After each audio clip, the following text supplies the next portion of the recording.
ఇక ఆంధ్రప్రదేశ్ రాష్ట్ర వ్యాప్తంగా వివిధ రూపాల్లో గణనాథులు కొలువు తీరారు. ఇక గుంటూరు జిల్లాలో వినాయక చవితి సందడి ఏ విధంగా ఉందో మా ప్రతినిధి పవన్ అందిస్తారు. Pawan,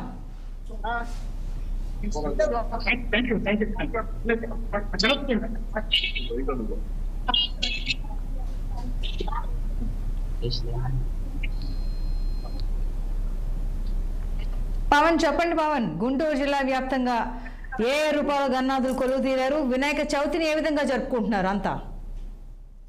good evening Santoshi. మొత్తానికి ఈ రోజు ఆంధ్రప్రదేశ్ లో ఒక పండగ వాతావరణం అయితే మాత్రం కనిపిస్తా ఉంది. ఒక పక్క అకాల వర్షాలు కొంత ప్రజల్ని ఇబ్బంది పెట్టినప్పటికీ కూడా సర్వ విఘ్నాలను తొలగించేటువంటి వినాయకుడిని మాత్రం తాము వదులుకునేది లేదు అనే విధంగా కూడా వాడవాడ వినాయకుడిని ఏర్పాటు చేసి భక్తి శ్రద్ధలతో అయితే మాత్రం పూజలు నిర్వహిస్తా ఉన్నారు. చూడొచ్చు మనం ఆంధ్రప్రదేశ్ లో రాష్ట్ర వ్యాప్తంగా కూడా ప్రతి జిల్లాలో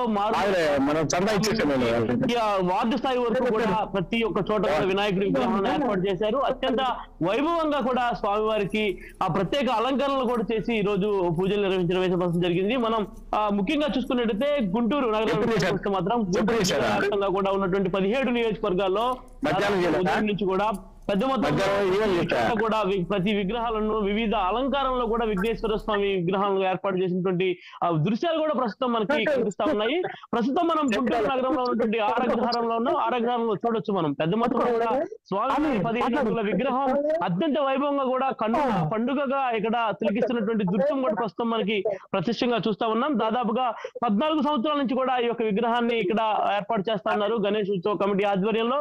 మరి ఈ రోజు కూడా ఈసారి కూడా ఈ యొక్క విగ్రహాన్ని ఏర్పాటు చేసి అత్యంత వైభవంగా ఈసారి కూడా స్వామివారిని పూజించుకోవాలనేటువంటి ఒక దృఢ సంకల్పంతో ఈ కమిటీ చేస్తున్నటువంటి నిర్వాహకులు కూడా ప్రస్తుతం మనతో ఉన్నారు.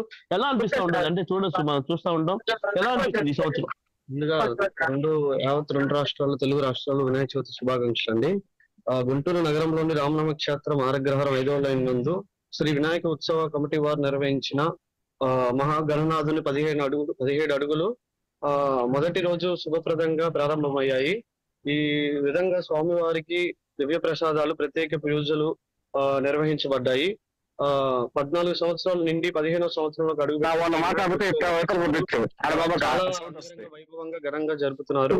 ఇలాగే 22 ప్రతిరోజు ఒక పూజ కార్యక్రమం, ప్రతిరోజు ఒక దివ్య ప్రసాదాలతో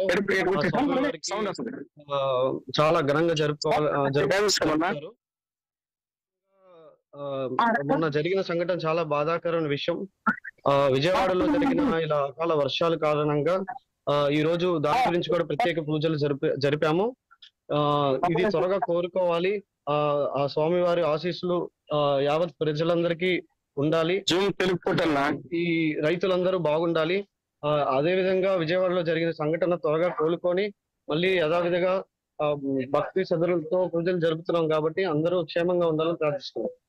ఇది మొత్తానికి పరిస్థితి. ఏదైతే చూసాం రాష్ట్రంలో అకాల వర్షంతో వరద ప్రాంతాల్లో మొత్తం కూడా పూర్తిగా నీటి ముడిగినటువంటి నేపథ్యంలో రాబోయే రోజుల్లో ప్రజలంతా కూడా సుభిక్షంగా ఉండాలి, అదేవిధంగా రైతులందరూ కూడా ఆనందంగా ఉండాలని చెప్పి కూడా కోరుకుంటున్నారు. కార్యక్రమాలు అయితే మాత్రం నిర్వహిస్తున్నామని చెప్పి కూడా కమిటీ సభ్యులు అయితే చెప్తా ఉన్నారు. దాదాపుగా ఏదేమైనా కూడా ఈ యొక్క గణనాథుడి విగ్రహాలతో అయితే మాత్రం రాష్ట్ర వ్యాప్తంగా ఒక కోలాహలం ఏర్పడింది. దాదాపు 9 రోజుల పాటు కూడా స్వామివారికి ప్రత్యేక పూజ అలంకరణ కార్యక్రమాలు కూడా నిర్వహిస్తారు. అనంతరం స్వామివారి నిమజ్జన కార్యక్రమం కూడా అత్యంత వైభవంగా ఈసారి రాబోయే రోజుల్లో కూడా ప్రజలందరూ కూడా